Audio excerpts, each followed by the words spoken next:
For purposes of just general housekeeping, I note item 1.01 that anyone who was interested in making a call to the public needed to do so by 6 p.m. by contacting Mrs. Winters. I also note item 1.02 that the Cottonwood Oak Creek School District Governing Board is enforcing the Center for Disease Control health precautionary recommendation limiting public gatherings to 10 people. Thus, we are doing this by Zoom. I also note that this meeting is being recorded. So if you do not wish to be recorded, this would be a good time to sign off, but we hope you will not. Lastly, just as I mentioned, 1.03, we note that schools are still closed by order of the governor through August 17th in terms of the physical plant.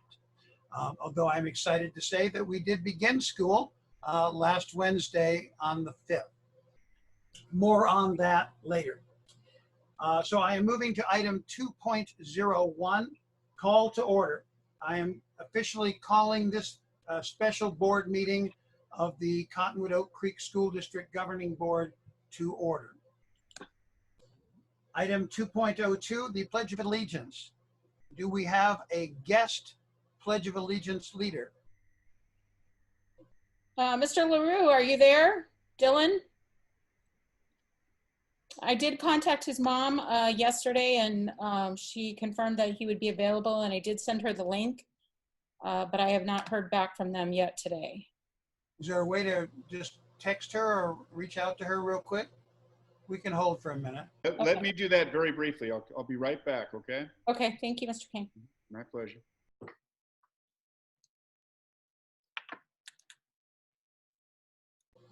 In the meantime, we can all enjoy this lovely picture of our American flag.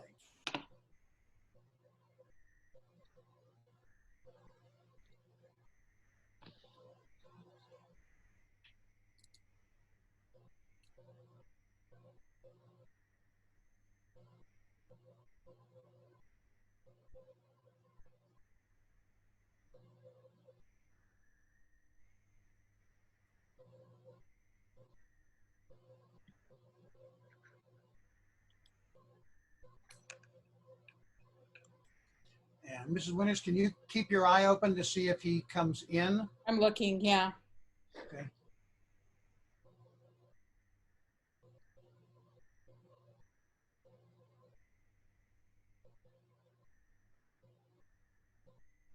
Mr. Marcus, Dylan went to his brother's house, and he has not been heard of since. So I think we're going to have to reschedule that to another board meeting. All right.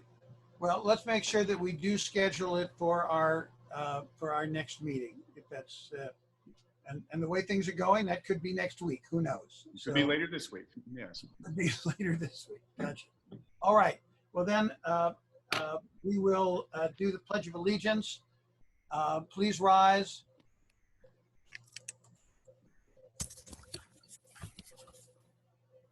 Ready, begin. I pledge allegiance to the flag of the United States of America and to the republic for which it stands, one nation, under God, indivisible, with liberty and justice for all. For all. Adjust myself here. All right. Well, thank you. That takes us to item 2.03, approval of the consent agenda consistent with board policy. Do I have a motion to approve the consent agenda? I'll make a motion. We approve the consent agenda items. Valenzuela moves. Do I have a second? I'll second it. Second from Mr. Manzenberger.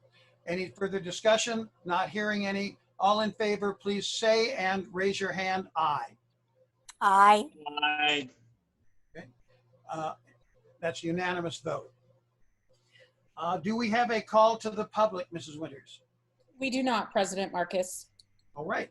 Then we will move on to item 4.01, information, discussion, and possible action agenda item on reopening of schools based on state ADHS guidelines. I'm going to ask Mr. King to begin, and I believe he's going to ask Mr. Snyder to start out our conversation. So, Thank you very much, President Marcus. I'll just do a brief recap of where we're at and why we're at the date that we're at on August 11th, 2020.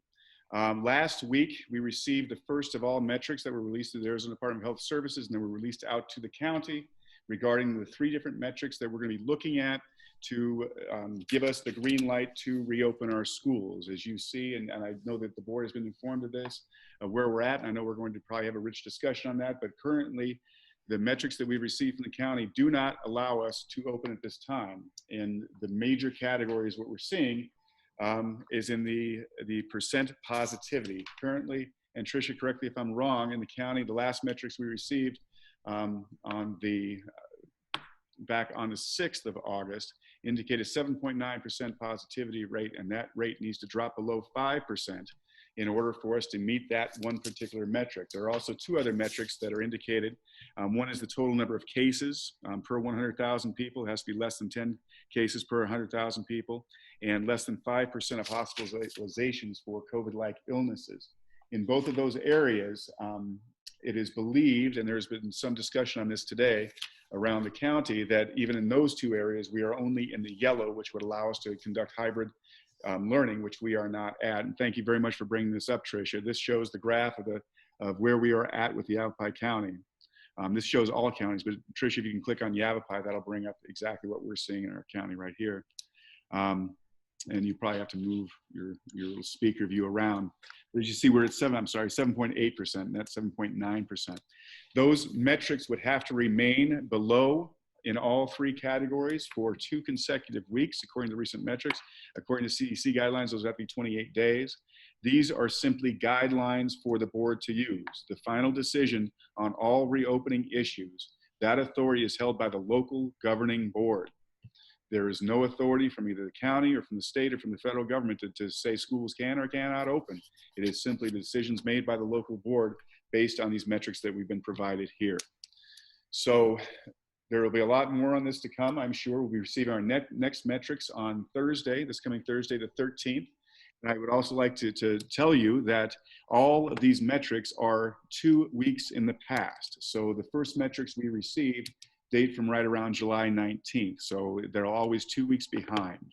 So that is something to keep in mind as well as we start to make our plans for how and when we are going to reopen our schools. So one key piece that is very important that we've been waiting for relief on this from multi-factors. First, we were waiting for the state to give us relief on the liability issues. The state legislature and the governor's office declined to give us any decisions on that. So that was kicked up to the federal level through the Congress. The Congress recently recessed without making a decision on liability. So it was left to the local insurance companies, state insurance companies, and ours is the trust, to provide that liability coverage. That was a very, very large concern of mine moving forward. I did not see how we could resume any operations whatsoever without that level of coverage through the trust. And David will give you a brief recap on what that turned out to be, if you would. David, if you're ready for that, I know you are. Yes, thank you.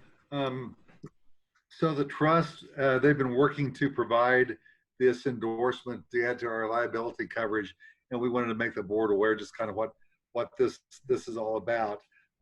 It's pretty standard endorsement in that $1 million worth of coverage for each occurrence. But there's a couple of things that they're requiring the district to do, and that is to utilize a acknowledgement and disclosure form signed by a parent or guardian. So as we're going forward to looking at having students on campus, we'll probably have to have some discussions on how we're going to get this and how we're going to be able to obtain these forms, these signed forms for parents of all the on-site students. And the deductibles apply at different rates depending on if you don't have a signed acknowledgement form, your deductible is going to be much higher than if you do. And the cost for this coverage is $20,000. So we made the decision to go ahead, move forward at the cost of $20,000 to add this liability endorsement for the COVID.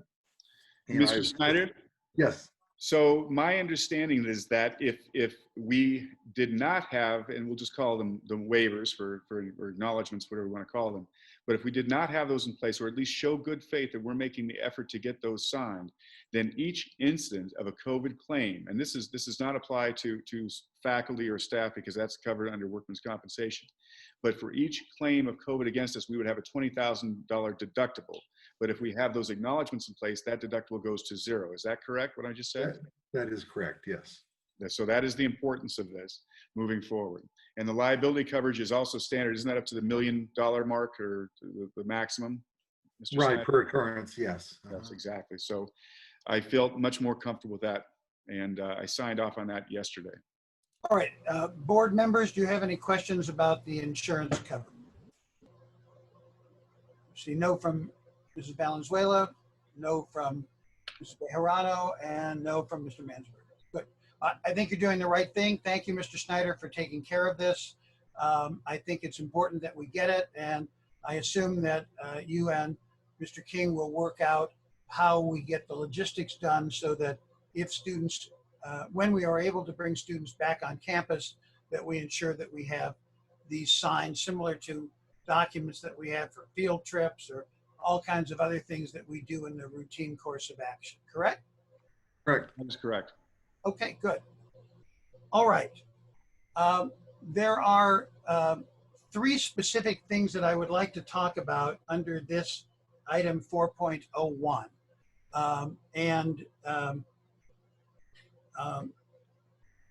In many ways, it's unfortunate that the open meetings law precludes us from even having conversations to set this up. So I apologize for the fact that this will come as first word to some of my fellow board members, but that does not preclude our having a very robust discussion around it and to ensure that all questions that you have will be answered and addressed. The first resolution that I'm going to ask for is one that regards adoption of the physical reopening of schools plan phase 2 mitigation that was included with the board packet. So we want to have something in place that has been approved by this board and that clearly states what our requirements are for masks, for all kinds of other things. We'll come back to this in a moment. I want to just lay out the 3 resolutions first, and then we'll look at each one separately. The second arises out of concerns that I think all of us have for when we return to school. We want to ensure that our teachers have enough notice that they know that it's happening, and that our parents have enough notice. We're asking parents to do things like teaching at home, working with their kids on the weekends and evenings, and we don't take any of that for granted. So we want to make sure that when we ask parents to make lifestyle changes like this, that we give them plenty of notice and opportunity for when we come back, so that they can make appropriate plans and so that our teachers can make appropriate plans. So I will be asking for a resolution to adopt a not to return to on-campus school earlier than date. And the date that I'm going to recommend that we adopt is September 14th, which is the first Monday of the second half of the first quarter. The reason for this is administratively, it makes a lot of sense to make this change at that after that initial break. And I will give the superintendent an opportunity to talk about that. I will also share with you that I have had discussions with the presidents of Mingus and Clarkdale Jerome, and they will be asking their board members to make similar changes so that we are consistent across the district.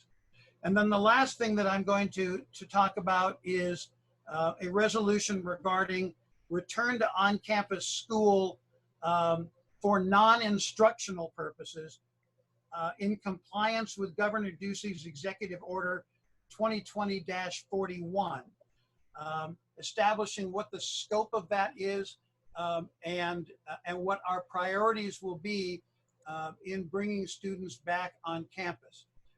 All of these have been taken in consultation with the superintendent and administration, as well as with discussion with Superintendent Carter at the county level. So with that kind of blueprint laid out, let me start with the first one, which is a resolution to, in fact, I'll read you what I would like to have someone move. After consultation with medical professionals and review of CDC and other appropriate guidelines to address safety concerns while we are in the midst of the COVID-19 pandemic, the physical reopening of schools plan Phase 2 mitigation 2020-2021 is approved and the district is directed to implement the plan. Can I have that motion and a second, and then we'll open for discussion? I'll make the motion that we accept what you just stated. Okay. Do we have a second? Mrs. Bejarano seconds. All right, let's open for discussion. Let me start with Superintendent King. Any comments that you have regarding this resolution? Sure. Thank you very much, President Marcus. What this document is our mitigation plan for when we do return to school, the steps that we will take to mitigate, and we will never completely eliminate, I want to be very clear on that, but to mitigate the transmission of the virus within our campuses. This includes policies on face coverings, which we will be adopting as per the governor's order, but we'll also put that officially into our document. We'll talk about school arrivals. We'll talk about drop-offs, pickups. We'll talk about physical distancing practices. We'll talk about the classroom layouts that we're going to do. We'll talk about the hallways, specifically for some campuses, and those will vary. Cleaning protocols for playgrounds, cafeterias, bathrooms, front offices, hand washing, student belongings, trips and activities. And I wish I could say that this is all that we put together, but this was guided heavily by both CDC documents as well as the Arizona Department of Education roadmap to reopening. It also discusses visitors and volunteers and our protocols that we will have in place moving forward. And that will also include daily screenings and just basic practices that we will be adopting once we do return to physical school. This is also tied in directly to what we're going to be looking at a little bit later on tonight regarding the learning opportunities. The governor's directive is also, which talks about those free on-site learning opportunities. We'll also be practicing these. If adopted tonight, those will also be applied to what those on-site learning opportunities will look like. And I can get into that a little bit more of the difference between that and what school is. But we wanted to, and we needed to have a clear outline of what our expectations are for all of us. Included in this is looking at moving staff around, our custodial staff for additional cleaning protocols, and also providing those materials, sanitation materials to both teachers as well as other staff to implement that. And that ties right into those face coverings. We've received large shipments of face coverings over the last week or so. Very grateful for that. Small part from Ms. Demoni. But those are all tied together. So you have that document in front of you. I'd be more than happy to take questions on that if you have any. Let me begin with one question, and then I'll turn it over to my fellow board members. Sure. The question is, Superintendent King, in your opinion, is this document fully compliant with the CDC guidelines? It is fully compliant with the expectations that they have put upon us. And again, the CDC has given us guidelines, and we followed those in the completion. Most of the document that we have in front of, or you have in front of you, is word for word verbiage taken directly from those documents by way of the Arizona Department of Education roadmap for reopening. So the short answer is yes to your question. So let me ask my fellow board members, does anyone have any questions for the superintendent regarding this motion? No, I don't. No? Mrs. Bejarano? No? Mr. Manzenberger? Okay, without further discussion, I'll call the question. All in favor, say aye and raise your hand. Aye. Aye. Okay, it's unanimous. All right, let's move on to the second proposal. And I would appreciate a motion and a second for the following language. COCSD will track the state-established school benchmarks for Yavapai County and the district every week until we can safely return to on-campus school and to provide guidance and direction to parents and children we will not return to on-campus school earlier than September 14th, 2020, which is the first Monday of the second half of the first quarter. Can I get that as a motion and a second, and then we'll have discussion? I'll make a motion to what you just said. I think we just got a motion from Mrs. Bejarano and a second from Mrs. Valenzuela. All right. I will tell you that I have had discussion with the other two. We don't know what's going to happen at this point with Mingus. Some complexities have come up that they may make their date the beginning of the second quarter because of issues around electives and other grade 9 to 12 programming. So we're not sure whether they will be on board. I do know that tonight Clarkdale Jerome is meeting and they will be asking their board to approve this date as well. Let's be clear about what this date is and isn't. It is we will not return earlier than that date, no matter what the benchmarks are. But it is not will we return on that date for certain, because we don't know what the benchmarks are going to be at that point. So every week we will be reviewing the benchmarks and making a determination. But we want to give parents some certainty here so that as they have to change their lifestyles to accommodate these benchmarks, that they don't end up being told, well, next Monday, your life is about to change. We want to give them some notice. We want to give our teachers some notice so that appropriate preparations can be made. With that, I will open up to board member questions. Does any board member have a question or comment? No, I don't know. No, Mrs. I Bejarano, don't. I see your lips moving, but I can't hear you. You're muted now. There you go. For some reason, we're not hearing you. Mrs. Winters, is there something that you can do? Let me see if I can get to her.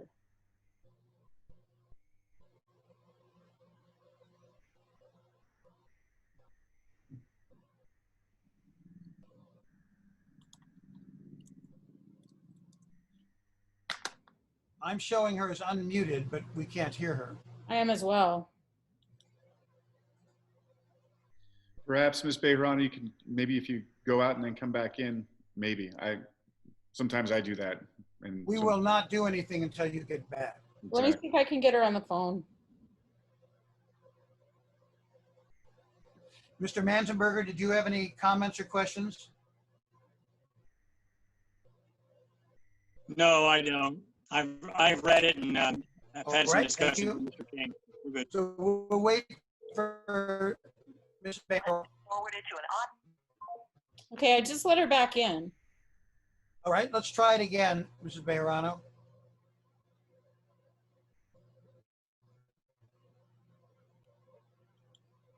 Are you muted Okay. by any chance on your computer? Wait, hold on. I think we can I hear can you. hear you Okay. now. There we go. I Now we're changed good. the phone. Okay, so we're looking at these benchmarks for 2 weeks, but they're 2 weeks out, correct? Correct. Correct. Okay, are we, so for the opening date of September 14th, it has to be the 2 weeks prior to the 14th, right? That is correct. Okay, when will we get those metrics in to know if we're in for the 14th? If there's a 2-week lag, how can we open, say we want to open on the 14th if we have 2-week lag on these times? That's a great, great question. May I address that, Mr. Marcus? Yes. So that is the real question that you have right there. We will, my understanding from the counties is that we will always be 2 weeks behind. So no matter what date we choose, that's why if we have that built in that lag time of that 2 weeks plus 2 weeks. So the earliest that we could have our positive metrics. So let's say on the 13th, let's say this Thursday, we receive our new metrics and all signs are green. Now that's a bit of a stretch, but let's say they are all green at that point. They would Right. also have to be green on the 20th. That would give us 2 weeks as far as what we know. But those 2 weeks would span from July 31st through August. July 31st through August 13th, if we get to the 27th. And then what we're looking at is 2 weeks after that to continue to monitor the metrics, but also to have that date set so that our teachers and our families can get ready for the return of online learning. I don't see how there is any real way to get around having real-time metrics with the current level of data that we're getting from the county. You've hit it right on the head as far as what the issue is. Because in that 2 weeks span, let's say when we come back on the 14th of September, and we receive new metrics on the 17th of September, and those metrics indicate that we are now into the red in one of those other metrics, then what do? And that's why we'd like to build in those extra 2 weeks to ensure that we can continue to stay in the green. That's one reason I'd like to. The other reason is it gives families time and also give teachers time. But those metrics could change at any time. We could go 1 week, okay, we're looking good. We could go 2 weeks, we're looking good. And then that third week, which is right around the 27th of August, we could go back into the red. And then that starts that cycle of 2 weeks over again. Okay. Thereby pushing our date out. And I would also like to add, the state issues these without that 2 week delay on the ADHS website. So I think we may want to look at whether or not we can get closer to the dates by using the state ADHS website. So the information I found there is you are correct in that data is there. However, that data is not aggregated into the metrics that they're using. They've got the total cases and the positivity rate of current, but as far as the hospitalizations, I haven't seen the current up-to-date data on a daily basis for the hospitalization or the cases, but I could be wrong on that. But we'd like to put that buffer in there to ensure that we have as accurate data as we possibly can before we make the decision to reopen. And that's why we're building that 2 weeks in. I think the important thing about this motion is two things. Number one, it creates some certainty for our teachers and our families. And the second thing it does is it says, we're not just going to look at the county, we're also going to look at the district. And we need to be green in all benchmarks in both areas. And we can break that down to our district as well, not just going to the county? Well, we can be close. We can break it down to the zip codes. And the district is made up of 3 zip codes. So it's not exactly the district, but it's very, very close. Okay. And to that point as well, Ms. Bejarano, we have received, and we're waiting for this, there has been rumors well, and they're more than rumors. We know that there have been discussions between the county health departments and the state health departments on breaking those metrics down into exactly what Mr. President Marcus indicated.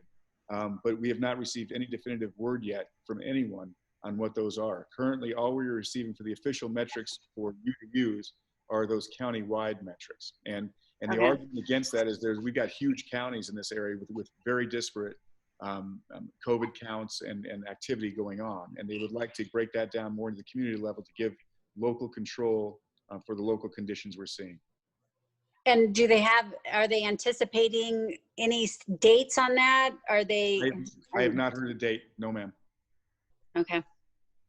Do we have any further discussion on the motion? All right, then I will call the question. All in favor, say aye and raise your hand. Aye. Aye. It is unanimous. That takes us to the third. Mr. Marcus, may I interrupt just briefly? Yes. Ms. Winters, can you read that motion again, please, just so there's clarity on what was just done? Yes, I have COCSD will track the state established school benchmarks for Yavapai County and the district every week until we can safely return to on-campus school and provide guidance and direction to parents and children. We will not return to on-campus school earlier than September 14th, 2020, which is the first Monday of the second half of the first quarter. Thank you very much. Thank you, board members. All right, the third item that I have, and let me read you this, and again, would appreciate a motion and a second, and then we can have a robust discussion around it. It's important, let me preface it by saying that Governor Ducey's Executive Order 2020-41 basically says that even if it is not safe return for educational purposes, we have to make the school available beginning on August 17th. And I will express to you that I have serious concern about that on several different levels. The first is, if it's not safe enough to return to school for teaching, why would we possibly think it is safe to return for what it amounts to daycare? I will tell you that I've raised this with the county superintendent, and he said that he in fact felt the same way and raised it to the governor's task force. It's very possible that the governor's task force will come back with something, and I'm hoping that they do. But whether or not they do, August 17th is next Monday, and we have to do something. So here is what I've proposed. Until it is safe, this is the resolution, until it is safe to return to on-campus school, you will comply with Governor Ducey's Executive Order 2020-41 within the scope of our limited resources by providing on-site learning and support services only to students applying the following priorities in this order until we have reached capacity. A, have special needs. B, McKinney-Vento homeless. C, no internet access. D, ELL, English language learners. E, free and reduced lunch qualification, period. If I can have that motion and a second, I will give you a little bit more description and then open up for discussion. I'll make a motion. Thank you, Mrs. Bejarano. Second from Mrs. Valenzuela. All right, so basically what this says is we don't have the resources to open up for 2,100 students. It's just not there. However, we do have some resources to be able to open up on a limited basis. So then the question is, how will we determine which students we will be able to serve? And this basically says that that order will be A, special needs, B, homeless, C, no internet access, D, English language learners, and E, free and reduced lunch. So that's the systemic or systematic way that we will approach those priorities. It will be the responsibility of the administration to implement that. My understanding is they have or are about to release a survey to teachers, to families, asking them what, if they do want to return, and then to determine where they would fit in this 5-level priority scheme. Superintendent King, do you have any comment that you'd like to make before I open up for board questions? That is exactly correct, Mr. Marcus. Your administrative team for the last 2 days have been working on this. I share your question. I think that actually I know that question. Every meeting that I've been in the last month since this first order came out is, if it's not okay for school, then why are we having school? It's just been a disconnect in moving that. However, having said that, I also do feel an imperative to provide some for our neediest children in our community to the best of our ability. And we have determined that we do have some capacity, and we are working on that. And we're going to be very, very slow. And I want to have everyone hear this, that this is going to be a very, very slow process on both numbers and scope of what we can provide. The governor's order says that we must provide it during regular school hours according to the school day to all these children. Well, I sent over some numbers to Mr. Marcus earlier today, and those numbers include about 1,500. Is that an accurate number, roughly, of our 2,000 students or so? We do not have the capacity. We also don't know how many parents would take advantage of it. So that would be the fact. So we have that survey went out today through School Messenger, and is also going out through Facebook. It'll also be shared with teachers if they'd like to share it, just to reiterate that that's out there. And then we're going to compile those results. If this plan is approved, we'll compile those results, and we will look at those numbers and whom we can serve safely in what capacity on Friday and make those determinants right there. We are looking at holding this at one campus, district-wide, to centralize it. So right now we're looking at Cottonwood Community School. We're looking at that because of the outdoor nature of its campus. It also has large fields. It also has a large gym. It also has a cafeteria.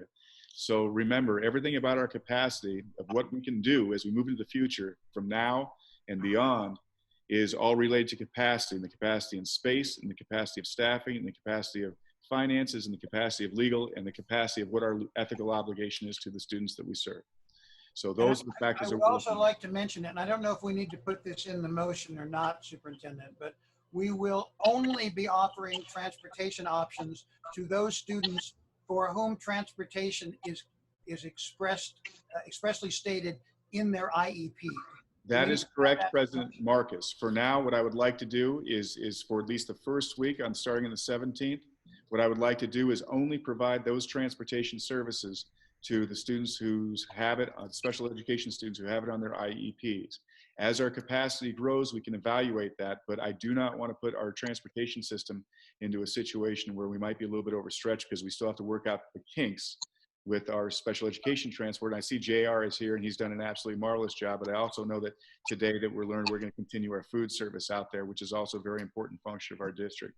So I want to make sure that we have the capacity moving forward. So I want to be cautious. Then I think we can leave that off the motion, and we will leave it to the administration to make that part of their implementation. Fellow board members, any questions or comments about this motion? I have a couple of questions. Mr. Bejarano? Yes. One of my questions is, what does staffing look like for this? Like, what are you anticipating on using teachers in there and taking them away from the online class platform? How do you plan on staffing, say, a gym? I mean, I don't know, are you putting them the kids 6 feet apart, and like, what does this look like? I know it's new, but great question. That is a great question. So the first thing we did to identify the resources is the staffing. And so we looked at our specials, so our special teachers, our art teachers, our music teachers, our PE teachers. We also had an offer from JR of looking at some of his staff through transportation. We don't want to shift any staff from custodial over there. And most of our paras are working, actually all of our paras, special education or title, are in support of teachers in classrooms online. We will not be taking any gen ed teacher out of their classroom and ask them to staff this at this point. We've also reached out to the city and Jack Teal. They've offered additional resources of 8. But I would also put this out there to the entire community that is watching right now, that we need all the help that they can get. And I hear lots of talk out there, but I think it's time that we have a very robust volunteer program within our school district. And all they have to do is call up to this district office right here. We'll get them fingerprinted and we'll get them in, and we can use the help that we can get from them. If our community would really like to help us and get our kids back to school, that is one thing that they can do. So I encourage them, but we will not be pulling any teacher from their current assignments and working with their class. They've got their hands full enough right now. So we've looked at those specials. We looked at some of our auxiliary staff. We've been working with the city to increase our capacity there. And we've also reached out to Mingus High School. For the last year or so, we've had a relationship with them, with their athletic teams adopting schools. And so yesterday I reached out to Mike Westcott, the superintendent of Mingus, and I said, hey, Mike, I said, we could use some help over here. What about talking to Yancey DeVore, their athletic director, who's in charge of that program? And he says, Steve, I think that's a great idea. Let me talk to Yancey. And he talked to him today. I don't know what the results of that are, but I would greatly like to see some of those Mingus kids over here helping out, and they can possibly get some community service credit or something else. I think that'd be a good outreach for our community. But we could use some volunteers, and I think this is a prime opportunity for many in our community to step up if they have the time and the inclination and the social obligations, or a sense of social obligation, to help us out. Mr. Baylor, do you have a follow-up? Yes, please. So we're asking for the community's help in helping us get some of these kids back on campus. Are we going to be ready for when we get the phone calls? Because I'm assuming our community is just going to jump on this. And I hope so. I hope so. And I don't want to turn away because we're not ready for it either. I hope that phone's ringing off the hook soon, and Okay. and we will prioritize and we'll put them in a line. And I hope you're right. I really do. But Me there is too. a process to get fingerprinted. You know, we want to make sure that the safety of the children comes first. Absolutely. And we do have a very, very strong process that we've developed over the last few years with our volunteer programs. And Becky Wilson has headed that up. Now, Becky Wilson has been out today since this development, and she might be a little surprised, but you know, Becky is a team player, and we'll all step up to help. We've also been looking at using our admin staff, moving in and out. to helping out at periodic times during the day as our availability is there. So this is going to be an all hands on deck, but I really want to emphasize that it's going to be very small. What we're looking at is a student staff ratio of 10-to-1 right there, because we need to facilitate the physical distancing. Mr. Schumacher has done a survey as his campus. He's also put together a schedule. I want to very much recognize Mr. Schumacher for all of his work. This is very short notice that he's put all this together, because a lot of these decisions have just recently come down from the state. And there's also, just as a follow-up, on Thursday, there's the final clarification on what this means. On Thursday afternoon, which gives us literally one work day to get this in place. And that's why we're trying to get at least ahead of the game as much as we possibly can. But Mr. Schumacher has looked at his campus, he's looked at his space, and I believe that we've got a good plan moving forward, at least the outline of the plan. It'll be continue to be refined this week. Superintendent, do we have a communication strategy to maybe get something out to our to the media and out on social media to encourage volunteers and to tell them what they need to do? So tomorrow, after we were waiting for the results of much of this board meeting, tomorrow I'll be doing a press release and having a direct conversation with the media and laying out exactly what has happened at this board meeting, the decisions that have been made at this board meeting, and that I can communicate that out through multiple mediums, including our social media. And I would hope that our social media is turned into a good purpose in this case, and we can actually get strong word out in the direction of our district. So yes. Do we have any questions? I have another follow-up to that.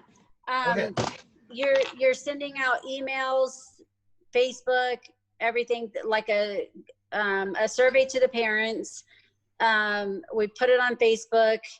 What are we reaching out to any of these teachers that have seen a high need of a certain student in their classrooms?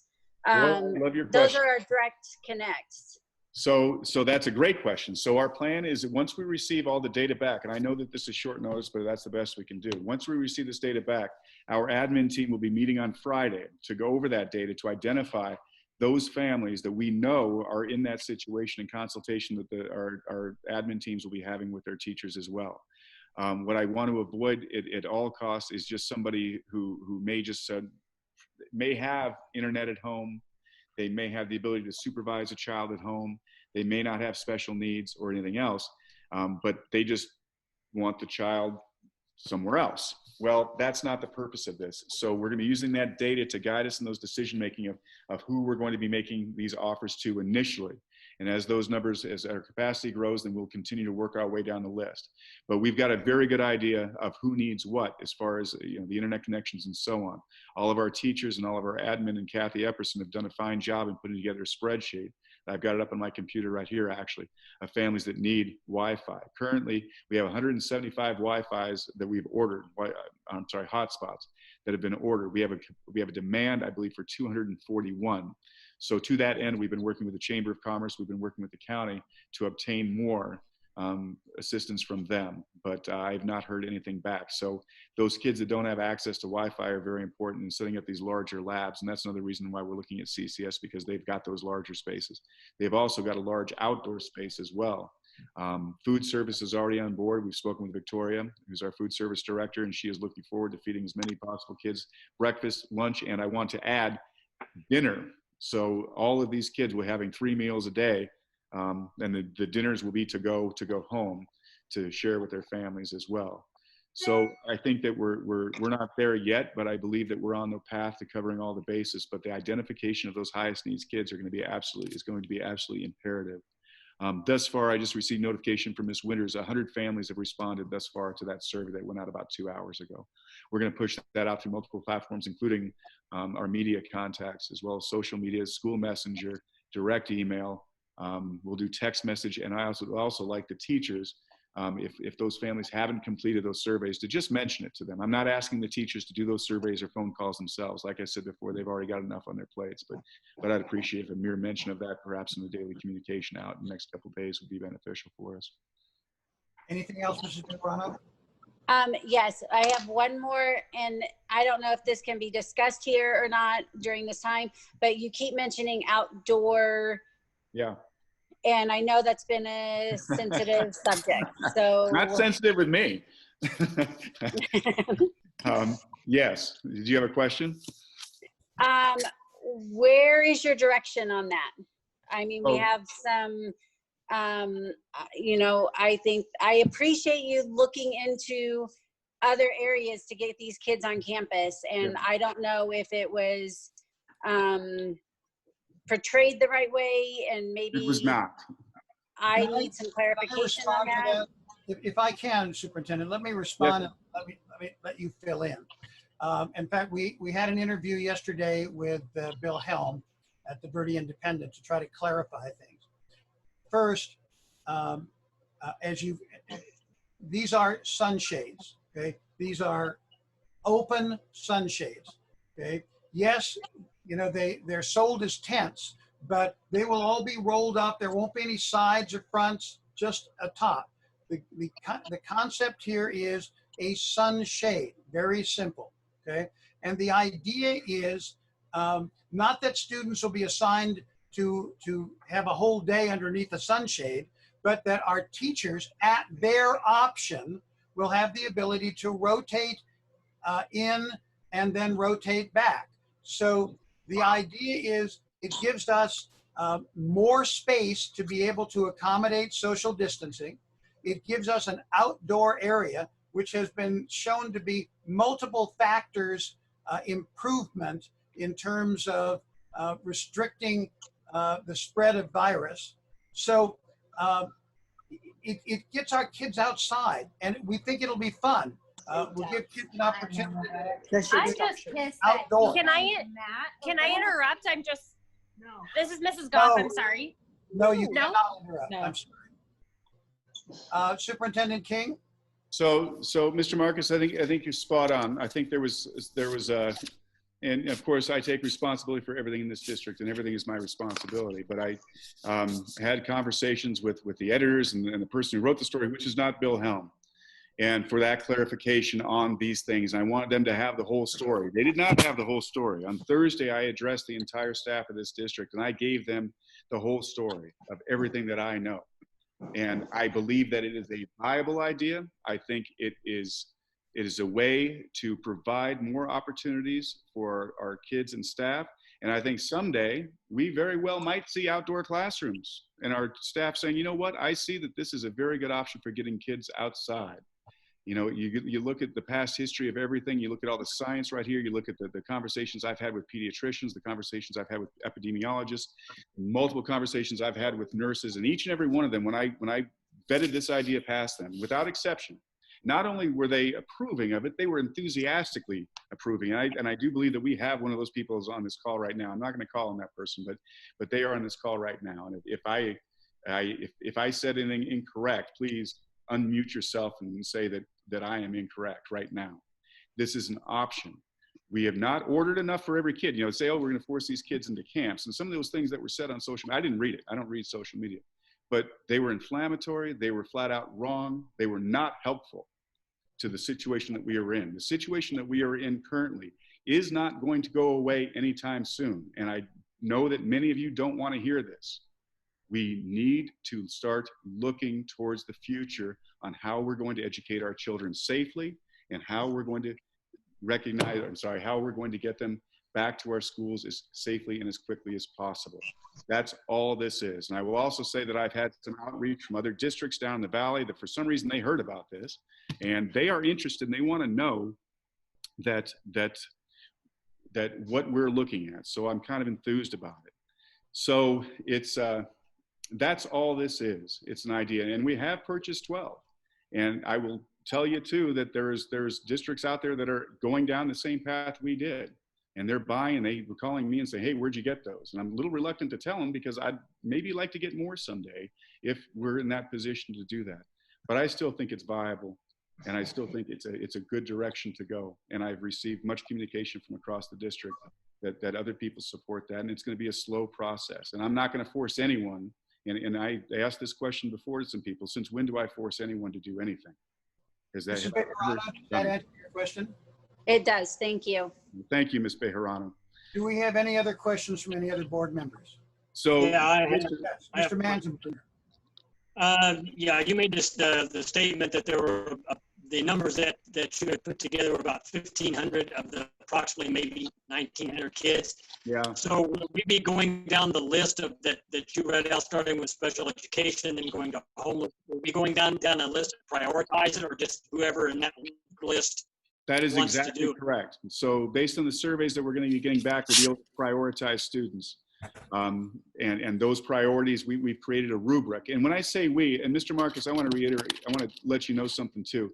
This whole process on the 817, providing those opportunities, this was a absolutely team effort from across the board, from all of our admin team that you're seeing here. And I would greatly appreciate that you would recognize all of them for the countless hours that they put in, because they really have. And I will say that yesterday was a rough day for me. Thursday was a rough day for me. Friday was not so rough. One reason because of Ms. Goff. But it has been tough for a lot of people. And when those times come that I might be a little bit down, they are there to lift me up. And not only are they my colleagues, they are all my friends, and I consider them that, and I mean that. They are some of the most truly remarkable human beings I've ever met and had the privilege to work with. There is nothing in them that says give up, and none of us are giving up in this. We're going to find our way through this, but we can only find our way through together. But they are a remarkable team. And I would like to make clear that while I read these proposed resolutions, these were the results of Superintendent King and his administrative staff. This is not Eric Marcus's work. I support it, but this is the work of an entire team that has spent weeks and weeks looking at what is the best way to do this in the midst of conflicting executive orders and conflicting rules and policies and regulations. So my hat literally is off to the experts in our district who have made this happen, and I thank you for that. Do we have Mr. Manzenberger? I think you had did you have a follow-up question? No, I'm good. Thank you, Mr. Marcus. All right. Any other questions before we call this question? All right. Then in that case, I will call the question. All in favor of this motion, please say aye and raise your hand. Aye. Aye. Carries unanimously. All right. Superintendent King, is there anything else that you have? I do believe that takes us to the end of the agenda, President Marcus. All right. Any other board members with any comments or for the good of the organization notes? No. Then without objection, this meeting is adjourned.